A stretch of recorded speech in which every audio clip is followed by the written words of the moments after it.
Raisina ho fifaliana sy tombotsoa trany ny miaona aminao indray manaraka ny fandaharana izay arahantsika ity. Mino fa nahalinanao ny fiandohan'ilay loha hevitra vaovao izay arahantsika, manao hoe ny fiaikan'ny fianakaviana. Ary mbola tombotsoantsika hatrany miaraka amin'ny pasteur Andriamparitiana Fanera izay hitondra ny famelabelarana, hitondra fanazavana, hitondra taridalana ho an'ny ankohonana ao anatin'izany fandaharana izany. Koa raisina tombotsoa ny miarahaba anao. Tonga soa indray atao anatin'ny fandaharana pasteur. Torazanako namana Dinoa, fifaliana mandrakariva no hiarabanantsika rehetra ary manolotra ny fisaorana sy ny fankasitrahana sahady ny amin'ny fahalianantsika hiaraka mandinika ny ten'Andriamanitra mifototra amin'izay loha hevitra efa voalasa teo izay. Ia, dia arabaina ny teknisianina, arabaina ianao aty an-tokantrano aty izay mandray am-po izany fandaharana izany. Tsara raha anaovantsika jeritodika kely aloha ilay fizarana voalohany tamin'ity loha hevitra ity izay nampahatsiahantsika izay voalaza tao amin'ny Genesis toko voalohany dia ny 20 fa noforonina araka ny endrik'Andriamanitra isika. Dia fanontaniana fiaikana napetraky pasteur tamin'izay fotoan'izay hoe mbola hita eo amin'ilay fianakaviana ve, eo amin'ny tsirairay ve izany endrik'Andriamanitra izay namoronany antsika izany. Fanontaniana izay tsy hoe valiantsika eto anatin'ny fandaharana fa valiantsika tsirairay avy izay mandinika ny fiainantsika indrindrandrindra ny fiainan'ny fianakaviana izay mandalo fotoan-tsarotra sy mandalo fisiadrana maro samihafa amin'izao fotoana izao. Tonga eo amin'ny fizarana faharoa sika pasteur, inona indray ary no afatra tia kapitaina ho an'ny mpanaraka ny fandaharantsika? Ena tompoko, fa voalazanao teo namana Dino ny famitinana dia ny hoe namorona ilay ankonana Andriamanitra ilay olona izany dia voalaza ilay Genesis toko voalohany andeha fa 20 dia hoe noforon'Andriamanitra araka ny endriny, araka ny tarehiny ilay olona. Zay. Ary apetrakantsika angambany hoe ny antony mahatonga antsika mandray an'ity loha hevitra, mandinika an'ity loha hevitra ity izany ilay hoe fiaikana eo anivon'ny ankonana dia satria Andriamanitra namorona ny fianakaviana tany am-piandohana. Inisiativa avy amin'Andriamanitra mihitsy izany ny fianakaviana, ny famoronana ny ankonana. Dia ilay voalaza an'ilay Genesis toko voalohany andeha fa 17 lahy sy vavy ozy izy. Moa liderantsika izany rehefa aorianao. Dia kanefa amin'izao andro ianantsika izao namana Dino dia tsy hoe ohatrany fa tena niova ary tsy arak'ilay namoronan'Andriamanitra azy tany am-piandohana ny zavatra iainan'ny fianakaviana na ny ankonana amin'izao fotoana izao.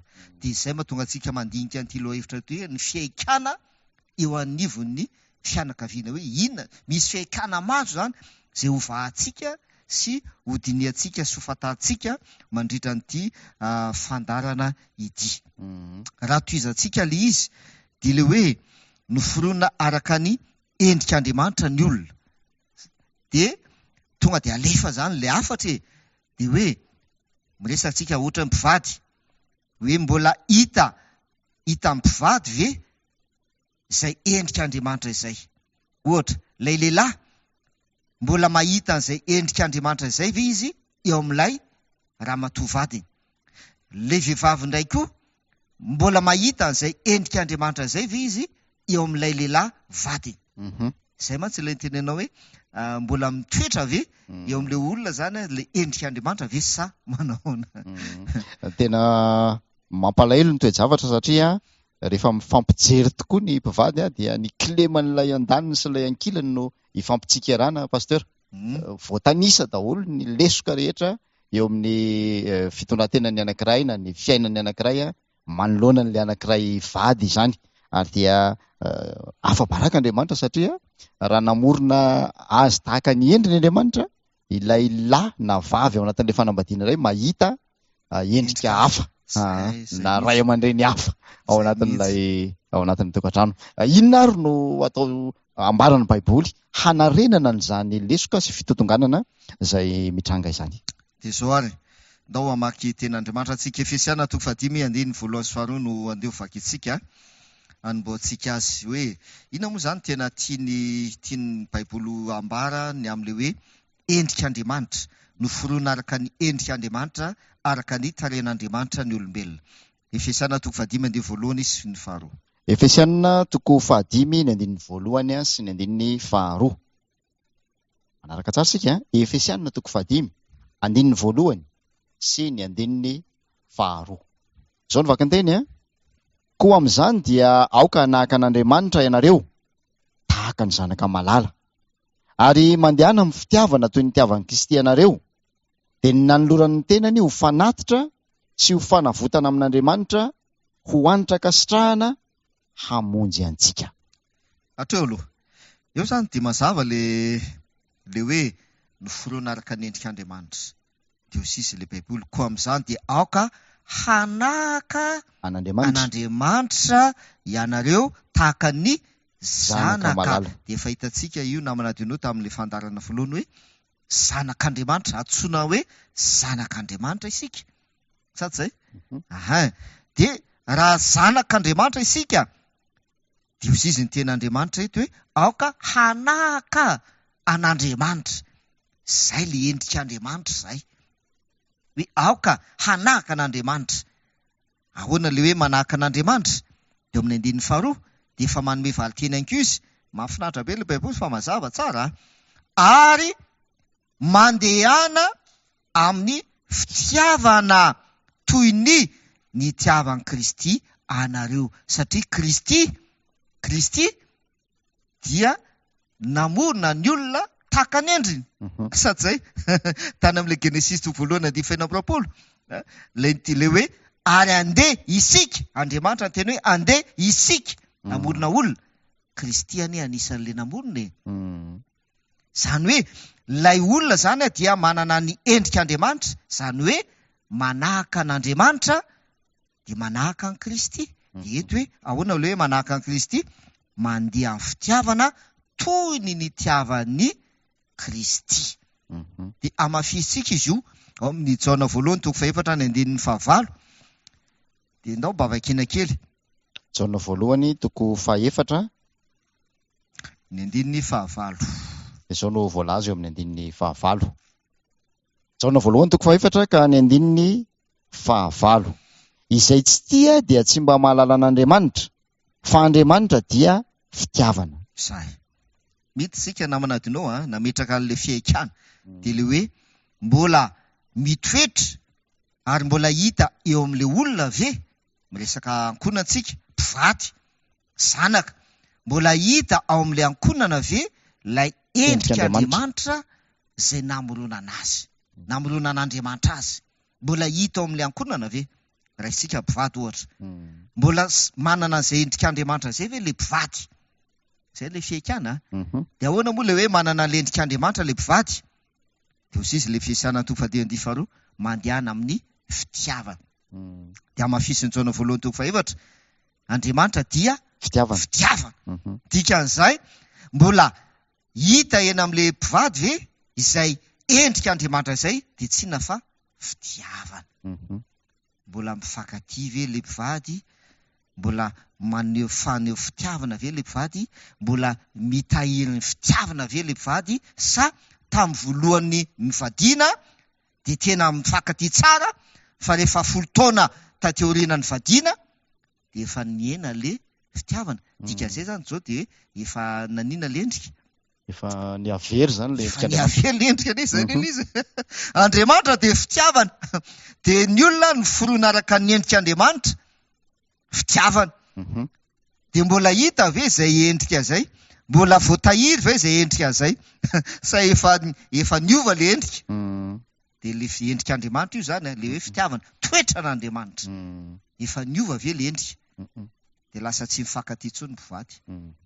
Dia tsy haiko hoe endrika iza indray hojery amintsika izy fa misy fiovana zay voalaza teo. Fandaopy itsika andininy anankiray le hoe endrik'Andriamanitra. Jaona 1:5. Jaona 1:1 ka ny 5.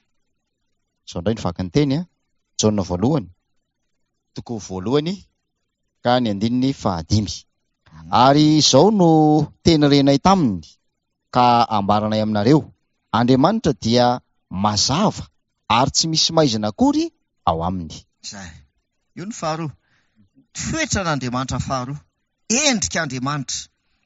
Andriamanitra dia mazava. Tsy misy maizina ao aminy. Dia isika tompoko, le mpivady noforoana araka ny endrika Andriamanitra. Dia inona ny dikan'izay? Andininy 7. Ao no izy ny andininy 7. Zaona voalohany toko voalohany ka ny andininy 7. Fa raha mandeha eo amin'ny mazava isika, tahaka azy eo amin'ny mazava, dia manana firaisana isika, ary ny ran'i Jesosy zanany no manadio antsika ho afaka amin'ny ota rehetra. Raha mandeha eo amin'ny mazava isika, tahaka azy eo amin'ny mazava, tahaka an'Andriamanitra, satria Andriamanitra mazava, dia manana firaisana aminy isika. Firaisana amin'ny Jesosy, amin'Andriamanitra, manana firaisana amintsika ozy izy.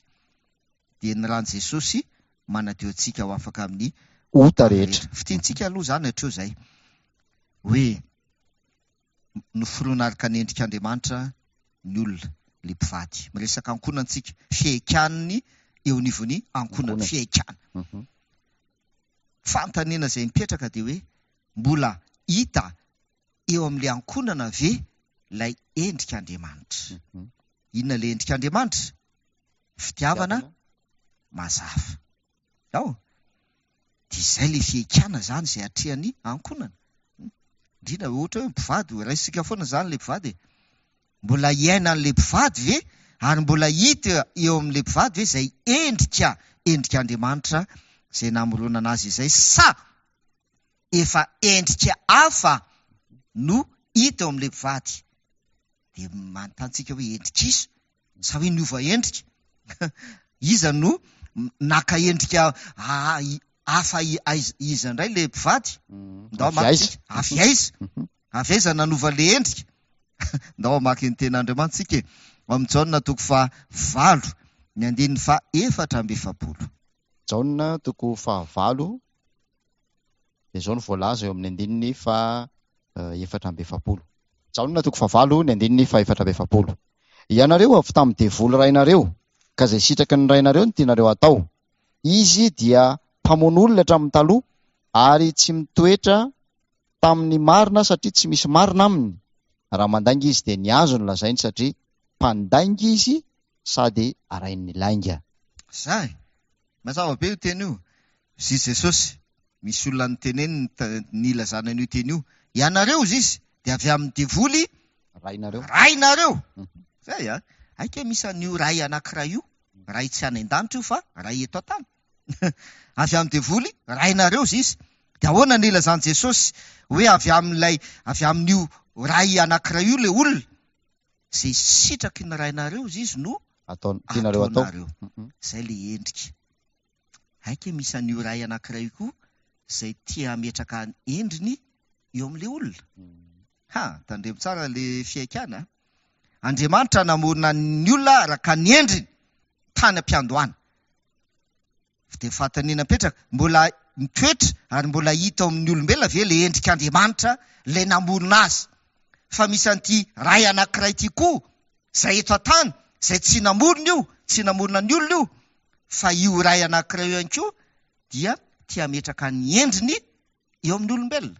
Mba te ho tafina koa izy. Mba te hanahaka azy ihany koa ny olona, mba te hitovy ihany koa ny olona. Zay le izy namana tenao. Dia izay le fiaikana zay tompoko. Dia ny endrika an'io ray anankiray io dia voalazana eo. Izy dia mpamon'olona, dia izy dia mpandainga. Zay le endriny izay. Dia veryntsika any amin'le fantaniana le fiaikana foana. Endrikiza no hita eo amin'ilay ankonana. Endrikiza no mbola mitoetra eo amin'ilay ankonana. Endrikiza. Ia. Fantaniana tsy natao hoe handratra antsika zany fa natao hampieritreretana kosa ka fantarantsika ny toerana misy antsika hoe mbiaiza isika eo amin'ny fifandraisana amin'Andriamanitra. Mazava le antso teo hoe aoka hanahaka ny Kristy isika amin'ny alalan'ny fitiavana. Mba hanahaka ny Kristy ihany koa hanaraka andeha eo amin'ny mazava ary hitaratra n'izay fahazavahan'ny Kristy izay eo amin'ny fifandraisantsika ao an-tokantrano ao. raha atao tsy mivantana ilay fanontaniana pasteur ilay hoe endrika ve zany azo adika tsotra hoe toetra sa zavatra hafa mihitsy no tianao lazaina? Toetra zany ilay endrika, zay zany ny tiana ambara amin'ilay izy. Toko sy andininy roa no andeha vakiantsika ao amin'ny Hebreo toko voalohany ny andininy 9 dia izao ilay voalaza ilay ten'Andriamanitra. Hebreo toko voalohany ka ny andininy 9. Hebreo toko voalohany ny andininy 9.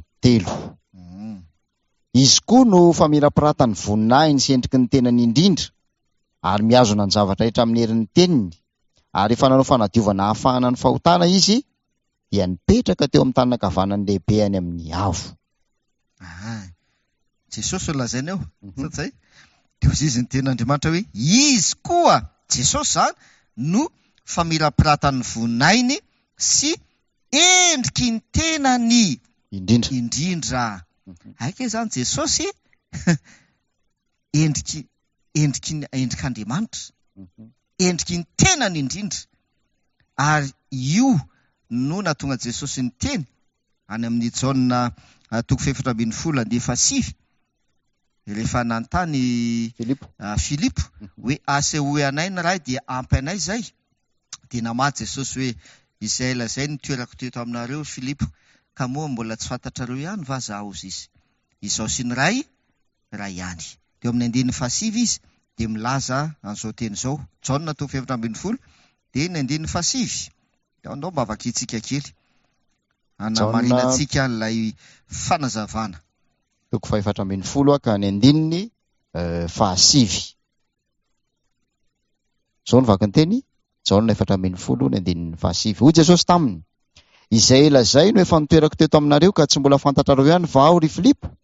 Zay nahita dia nahita ny ray, ko ahoana no anaovanareo hoe aseho ianay ny ray? Zay nahita ao Jesosy dia nahita ny ray. Nahita ny ray. Fomahoana hoe izay nahita ny Jesosy dia nahita ny ray, satria Jesosy no fanehoana, no endrik'Andriamanitra. Jesosy no endrik'Andriamanitra indrindra. Ary Jesosy milaza ao amin'ny andiny manaraka eo raha toizantsika dia zay izy hoe ny teny izay lazaiko aneho izy tsy avy amiko e, fa ny ray izay mitoetra ato amiko izy izy no manao ny asa. Zay sa zany ahoana koa zany hoe ny ray izay mitoetra ato amiko no manao ny asa, fa tsy zany manao ny asa ozy Jesosy, tsy za. Aika izany Jesosy endrik'Andriamanitra, zany hoe Jesosy fanehoana ny toetra n'Andriamanitra tamin'ny fahafinoana. Dia izay nahatonga Jesosy ny teny hoe izay nahita dia nahita ny ray izy, satria ny zavatra ataoko dia mitovy amin'izay koa ny ataon'ny ray. Ny asako, ny asan'ny ray no ataoko, ny toetran'ny ray no toetrako. Zay zany dia izay le hoe isika olombelona zany tany am-piandohana dia noforoana araka ny endrik'Andriamanitra, manana ny toetra n'Andriamanitra. Azo namana dinao tsara izy. Kanefa izao misy an'le ray anankiray Jaona toko 9, le hoe anareo dia avy amin'ny divoly rainareo. Mba manosoka koa izy, mba tia metraka ny endriny koa izy, satria voalaza fa ny endrika io ray anankiray io dia mpamon'olona, mpandainga, ray ny lainga, tsy misy marina ao aminy. Dia izay le fiaikana izay atrehantsika tompoko eo anivonakona. Zay tena lala be nila izy ary malina hoe endrik'izy no hita sy mitoetra eo amin'ilay ankonany, endrik'izy. Mbola mipetraka ve le endrik'Andriamanitra ray izay namolona antsika, sa efa le endrik'le ray anankiray no hita? Ndao idirantsika lalina kely zay azavaina misimisy dia fananantsika le fanazavana. Le Andriamanitra zany zao dia ny endriny mazava, zay fitiavana, zay ny endriny zay. Dia ndao idirantsika kely ary ny endrik'le ray anankiray dia ozy izy ny Jaona toko 9 hoe mpamon'olona dia mpandainga, sady zay Ndoantsika maky jaona voalohany. Jaona voalohany no ndeha vaky itsika. Mahafinaritra ary malina izy a. Jaona voalohany toko faharoa dia vakitsika ny andininy fahasivy. Jaona voalohany toko faharoa ny andininy fahasivy. Toizantsika hatramin'ny andiny faha 1 tsy maninona. Jaona voalohany toko faharoa ny andininy fahasivy. Izay milaza fa ao amin'ny mazava izy kanefa mankalany rahalahiny dia mbola ao amin'ny maizina ihany. Izay tiany rahalahiny no mitoetra ao amin'ny mazava ka tsy misy fahatafitonana ao aminy. Fa izay mankalany rahalahiny dia ao amin'ny maizina ary mandeha ao amin'ny maizina ka tsy mahalala izay alehany satria ny maizina no efa nahajamba ny masony. Izay milaza fa ao amin'ny mazava, tahaka azy ao amin'ny mazava, manana ny endrik'Andriamanitra izay mazava, kanefa mankahala ny rahalahiny. Mbola ao amin'ny maizina ihany izy izy. Ao amin'ny maizina, endrik'ilay ray anankiray no hitena aminao. Satria ilay ray anankiray mpamon'olona, mankahala ny rahalahiny. Raha mamaky tsika ao amin'ny jaona voalohany, toko fahatelo ny andiny faha 5 dia ao no izy ny tenin'Andriamanitra. Jaona voalohany toko fahatelo ny andininy faha 5. Zao no voalaza, izay rehetra mankala ny rahalahiny dia mpamon'olona. Ary fantatrareo fa tsy mba misy mpamon'olona manana fiainana mandrakizay mitoetra ao anatiny. Zay milaza fa ao amin'ny mazava tahaka azy ao amin'ny mazava, izay milaza fa manana ny endrik'Andriamanitra izay mazava, nefa mankahala ny rahalahiny, mankahala ny vadiny dia mpamon'olona izy. Mpamon'olona ary ao amin'ny maizina izy. Izay mahatonga antsika le nametraka an'ilay fanontaniana fiaikana hoe endrikiza no hitena aminao. Mbola mitoetra eo aminao ve ilay endrik'ilay Andriamanitra izay namorona anao, sa efa endrik'ilay ray anankiray eto tany, ilay voalaza fa andriana amin'ny maizina, izay ny anarany antsoina azy, mpanjaka izao famezinana izao. Mpamon'olona. Mpamon'olona. Dia ahoana ilay mpamon'olona? Ilay voalazana eo. Mankahala ny hafa. Dia misy mpivady mifankahala. Atsika amin'izay ilay fiaikana, misy mpivady tsy mifankatia, misy mpivady miady, misy mpivady mifamono. Endrikiza moa zany zao ny nasion'ilay mpivady. Raha ny Baiboly lazaina dia ny endrik'ilay ray anankiray. Zay. Efa tsy eo intsony zany ilay endrik'Andriamanitra. Zay. Efa tsy hita ao amin'ilay mpivady intsony ilay endrik'Andriamanitra.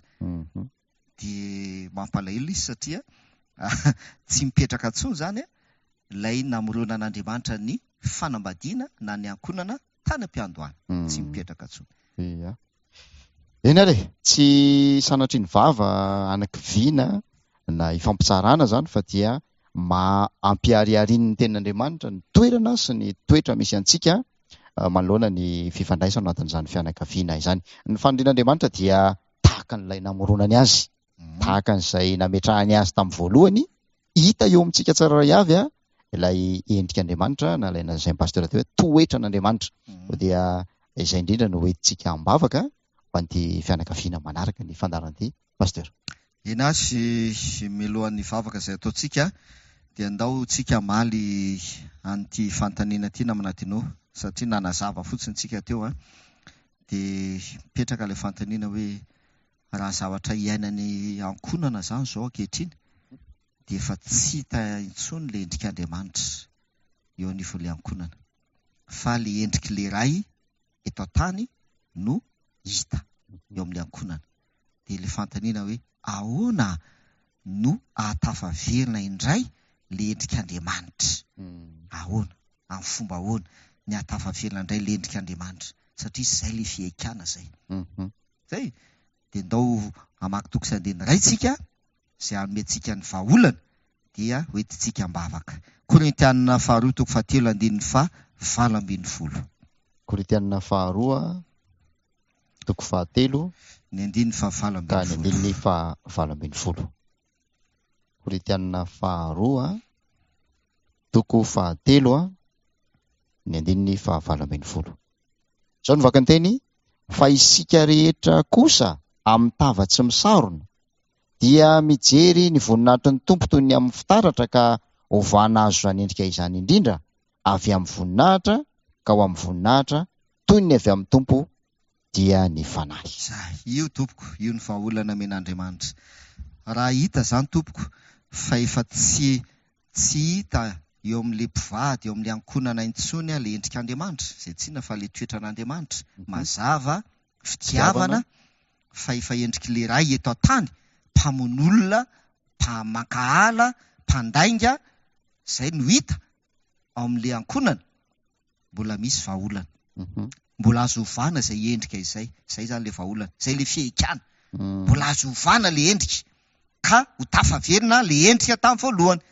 Ilay endrik'Andriamanitra, ilay endrika Jesosy. Dia ny fomba hanaovana an'izay dia voalazana eto. Fa isika rehetra kosa amin'ny tava tsy misarona dia mijery ny voninahitry ny tompo toy ny amin'ny fitiaratra. Dia inona zavatra miseho? Ka ovana azo izany endrika izany. Ovana azo izany endrika izany. Le fanovana tsy ianao no miezaka ny iova. Izay zany izy namana tinao tsy le olona no miezaka iova hanova le endriny. Hoe za tena iova ako mba ho tahaka ny endrik'Andriamanitra ny endriko. Tsia. Fa mijery ianao. Misy zavatra jerevanao dia rehefa mijery ianao dia lasa miova. Dia le jerevana tompoko ny voninahitry ny tompo. Tsy mahafinaritra loatra izy. Mijery ny voninahitry ny tompo toy ny eo amin'ny fitaratra. Dia rehefa mijery ny voninahitry ny tompo ianao eo amin'ny fitaratra, ohatra ny olona mijery fitaratra zany, dia tsy ny endrikao no hitanao eo, fa Jesosy no hitanao amin'ilay fitaratra. Ny endrik' Jesosy no hitanao amin'ilay fitaratra. Dia mijery ny endrik' Jesosy eo amin'ilay fitaratra ianao, dia ovana ianao izy hanana izany endrika izany. Izay zany namana tinao no vahaolana ho an'ilay ankonana. Izany hoe ny mpivady mila mijery an' Jesosy dia ovana izy hanana ny endrik' Jesosy. Ohatrohatran'izay. Ndao itsika mbavaka. Eny ary babatsika raha izay ny an-danitro misaotra noho ny amin'ny teninao, na dia efa simba teo aminay aza ilay endrika izay namoronanao anay tany am-piandohana, ka efa naka endrika ilay Satana izay, ilay rainy izao tolo izao, ilay rainy ny famezinana, mpanjaka ny izao famezinana eto amin'ny tany ety, ka nametraka ny endriny, namindra ny endriny teo aminay izy. Misaotra tompo fa mbola tia hamonjy anay ianao, mbola tia hamerina indray ny endrikao eo aminay tsirairay avy ianao. Dia ampio izay araka ny teninao, hijery anao Jesosy Kristy, hibanjina an' Jesosy Kristy, dia ovana hanana ny endry Jesosy Kristy izahay. Dia tahio ny ankonana tsirairay avy amin'ny anaran'i Jesosy. Amen. Dia ankasitrahana ny naretanao nanaraka ny fandarantsika teto enoko fa tsy namono antoka anao zany ary hitondra fiaikana vaovao an'ny fianakaviana izay nandray ny fandarana. Ankasitrahana ny pasteur André Palantina Fanera nanaiko fitaovana teo am-pialitanin'Andriamanitra nampita zany vaovao mahafaly izany. Isaorana ireo namana teknisianina nanao ny aintsio zavatra ihany koa teo amin'ny fampitana ny feo sy ny sary manao manam-piresaka ho amin'ny manaraka indray.